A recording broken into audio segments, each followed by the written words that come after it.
Welcome back to Through the Trapdoor. I'm Katie. And I'm Emily. And this is our podcast where we read you Harry Potter fanfiction. Yes, it is. And we're back again. Woo! We promised to try not to leave you again for such a long period of time. I can't promise we won't leave you again for longer than a week, because it's us. Yeah. We're nonsense. Yeah. But we'll try to at least have, several weeks where we don't leave you. Yes. That's our goal right now. Because when we do get together, we are going to try to record multiple episodes. Yes. Because hopefully I'll be starting a new job at some point in the near future. Someday. Yeah, someday. When my state allows me to go back to work. If ever. If ever, exactly. So what happened last week? We just read it. Yeah, basically it was just Lily and James had a fight, and then Lily met Hagrid. Oh, yes, that is right. Lily met Hagrid. And apparently James has been talking to Hagrid a lot. I believe that. I do, too. Because, it doesn't matter who you are, you gotta talk. Yes. And I feel like Hagrid's a good listener. He is a really good listener, but don't tell him your secrets. Do not share secrets with Hagrid. It never goes well. Nope. I love him. He is wonderful. Don't tell him your secrets. Sure. Because he will tell everyone. Yeah. Well, maybe not everyone. He'll at least spill it inappropriately while mid-conversation with someone. Correct. At some point. Yep. It will happen. Sure will. Although, at this point, I feel like Hagrid talking about what James and him had talked about when he just caught Lily and James feverishly making out in the snow in front of his hut was not that inappropriate. No, it wasn't that weird for him to be like, yeah, so James came here and talked about you a whole bunch because he likes you. Right. It's... Obviously, he was just kissing your face. Yeah. So, James, I don't understand why you looked so horrified when clearly she knows you like... Just get over yourselves. Come on, guys. The aforementioned third years rushed into the library several moments later, Wendy looking rather flushed and Lynn looking rather exasperated. I saw Sirius in the hallway, Wendy announced, babbling over with excitement. Lynn looked ready to throttle her, and Lily raised her eyebrows. I thought, weren't you gonna get over him? She asked. Wendy blushed feverishly, staring down at the table as she took her seat across from Lily. Well, I'm trying. No, she's not, Lynn snapped. She keeps doodling his initials all over her transfiguration notes. I do not, Wendy lied, and Lynn snorted. Who's turning toads into tadpoles? Came a voice. And Lily looked up to see Mimi Ramirez walking towards her, clutching a library book and looking around with a rather distant look on her face. Professor Throne, apparently, Lily replied. Want to join us? No, she replied, sounding distant, but she stopped at their library table and frowned down at them for a moment. You don't happen to have... What, Mimi? Lily asked, cutting her off. Just spit it out. You haven't seen Remus Lupin anywhere, have you?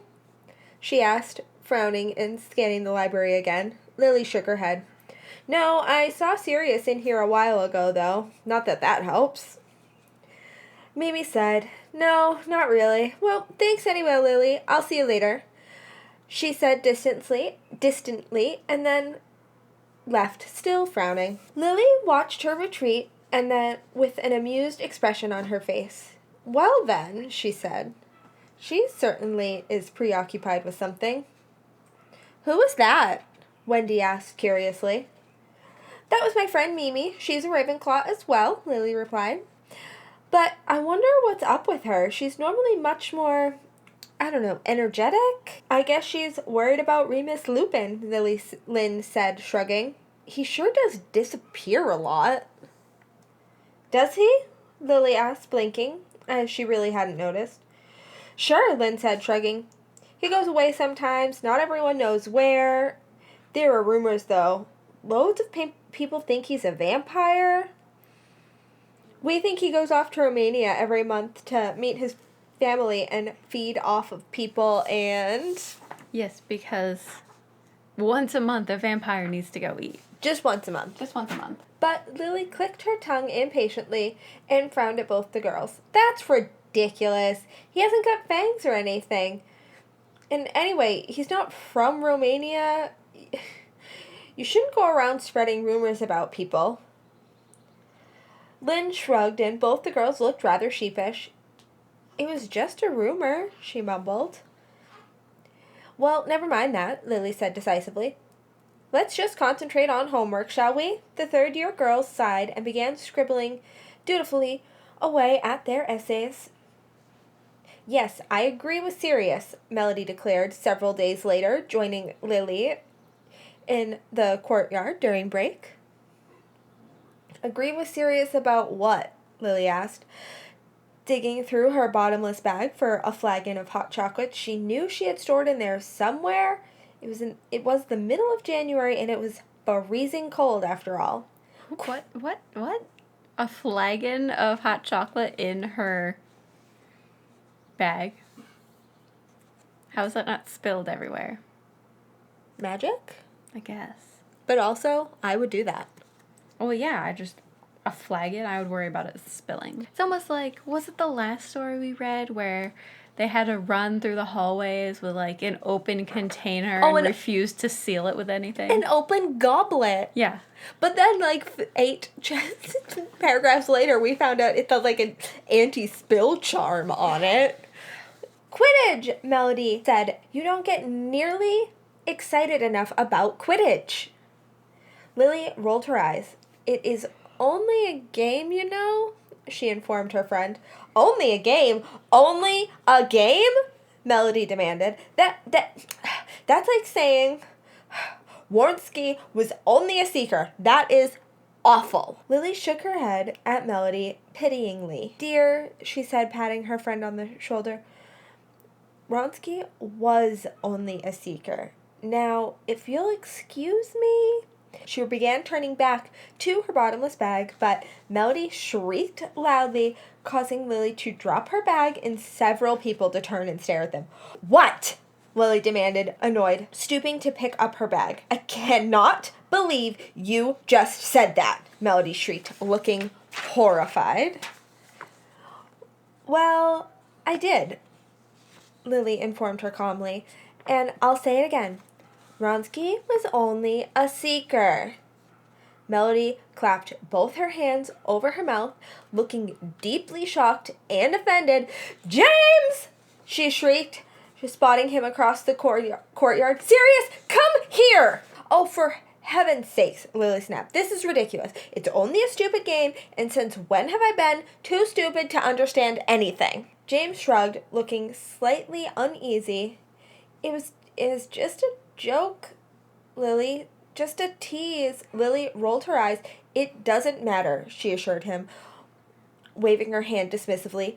But I don't have time to stand here and argue about a silly game. I'm going to class. Over the weekend, signs were posted in all the common rooms announcing the date of the next oral training meeting, which caused great buzz and excitement among all the sixth-year prefects.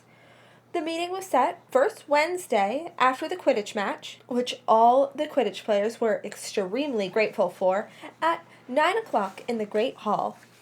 Well, that's something to look forward to, Mimi commented glumly to Lily in the Ravenclaw common room as they read the notice together. You don't sound very excited about it. What's with you lately?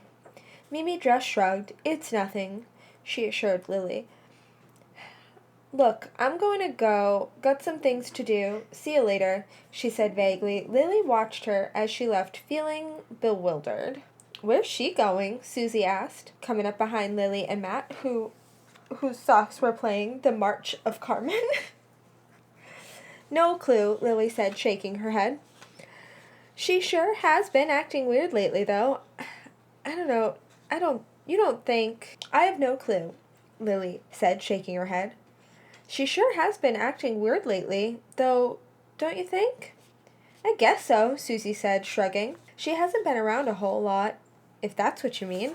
Listen, Lily, we just wanted to know if you wanted to help us charm this banner we were making for the Ravenclaw team for the Quidditch game next week. Matt began, but he didn't get to finish his sentence.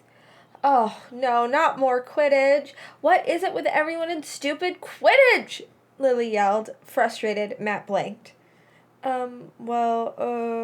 That is, I mean, to say if you don't really, if you don't want to, I guess it's okay. I mean, we can always ask someone else, Matt said, backing away slightly, looking rather alarmed.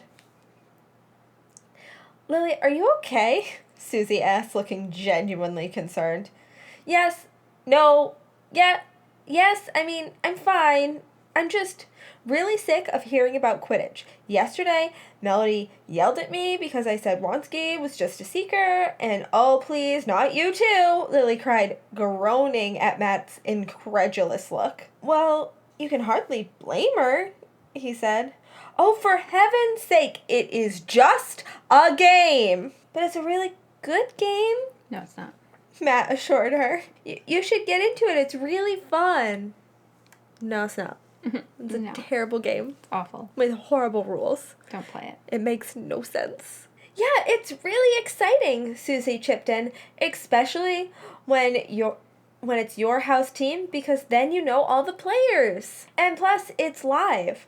And you don't get a lot of that with professional Quidditch, Matt added. How do they play professional Quidditch then? I think it's more that it's not as big of a spectator sport as school Quidditch is. That could be it. Because they don't have television. So you have to, listen to it on the radio. And as a person who, actually thoroughly enjoys hockey, listening to it on the radio kind of sucks. So boring. Look, I'm just not interested, Lily insisted. It's fun and all when it's your house team, I guess, and I know I had some fun cheering for Ravenclaw last year, but really, it's not as important as everyone's making it out to be. She paused a moment, looking rather uncomfortable, and then said, and, besides, if I was interested in Quidditch, it would make James far too happy.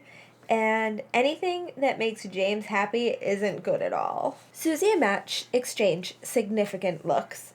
What? Lily demanded. Would you stop looking at me like that? Come on, what? Look, if I help you charm your stupid banner, will you stop looking at me like that? You know, Lily Bean, we all think this aversion to Quidditch is quite unhealthy, James commented on Tuesday, sinking into a seat next to Lily in Potions class. Yes, Sirius agreed, sinking down next to James. We think it represents some kind of psychological condition involving repression in your childhood. Did your parents refuse to give you dolls as a child? Lily seriously considered banging her head against the table in front of her. Sirius, James, Dr. Freud, whoever it is I'm talking to here, she said, sounding thoroughly worn out.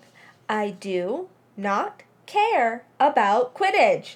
Please stop bothering me about it. But why don't you like Quidditch? Because it's a garbage sport. Oh, because it's just a stupid game. Also, she's a muggle, so she's seen, other sports, like football, both ways, like soccer or actual football. Basketball. Lacrosse. Cricket. Literally all sports. Rugby. Anything else. She's witnessed other sports, so she knows that this game is absolute garbage. Competitive ping pong is more entertaining. I do love watching competitive ping pong, honestly. Same, actually. I'm not good enough at ping pong to, ever get... Oh, I suck at ping pong. You know what other sport that I thoroughly enjoy watching? Curling. Yep. I was going to say curling. We're the same person. Lily whimpered, sincerely wishing they would all just leave her alone. Have you even given it a chance? Do you even understand the rules? No. No, because the rules are nonsense. I don't see how this really concerns any of you. I don't have to like Quidditch if I don't want to. So will you all please just get off it? Suit yourself, Lilybean. But I really think you should give it a chance, James said, shrugging and sliding his bag over his shoulder, getting up and joining Remus, who had apparently returned from Romania or wherever, and Peter across the dungeon. Sit with us at the Quidditch game, Sirius offered, standing as well, and we'll explain all the rules to you. No, Lily said coldly, setting up her cauldron. Come on, Lilybean, it'll be fun, he assured her. I'll see you on Saturday. Lily clenched her teeth together and glared at him as he walked away.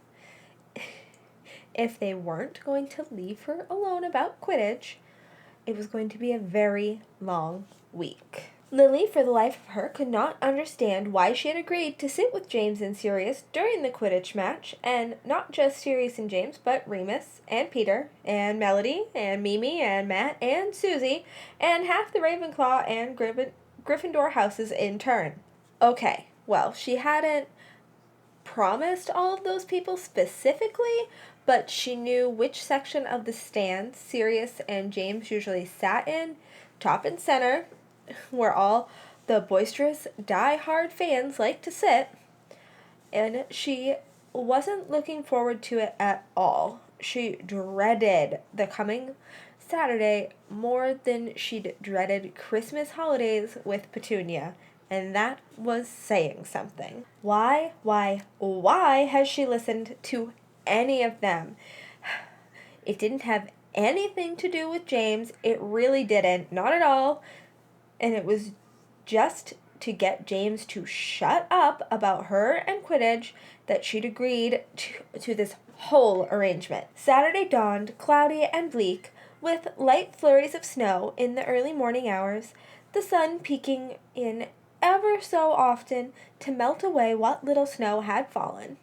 Lily bundled up before heading down to breakfast, carrying her cloak with her to the Great Hall. The response to her choice of clothing was much more dramatic than she'd expected. "Lily!" James cried, sounding scandalized, as he and Sirius, who were oddly dressed in bright blue robes, bumped into Lily just outside the hall. "What?" Lily asked, feeling alarmed. "Your clothes!" Lily looked down quickly, examining her black school robes. What? What about my clothes? Do I have a stain or something? A rip?" she asked, frowning, unable to find the problem with her robes. "Lily!" came another voice. "What's with your robes? Where's your spirit?" Lily turned to see Matt and Susie approaching, Matt carrying the banner they decorated last weekend, folded up under his right arm. "What is it with you people?" she demanded. "My robes are fine. And if you'll excuse me, I'm going to eat breakfast." "But Lily," James called after her, "where's your spirit?" "You must have spirit," Sirius chipped in. "No, I must have food." Same. Lily corrected them, veering off towards the Ravenclaw table, but James and Sirius followed her. "You can have spirit and food at the same time," James responded. "You need to be more colorful." "Oh no," Lily said, taking a seat at the Ravenclaw table, sincerely hoping Sirius and James would leave her alone now. "I assure you, all I need is eggs." I really wish they just said toast.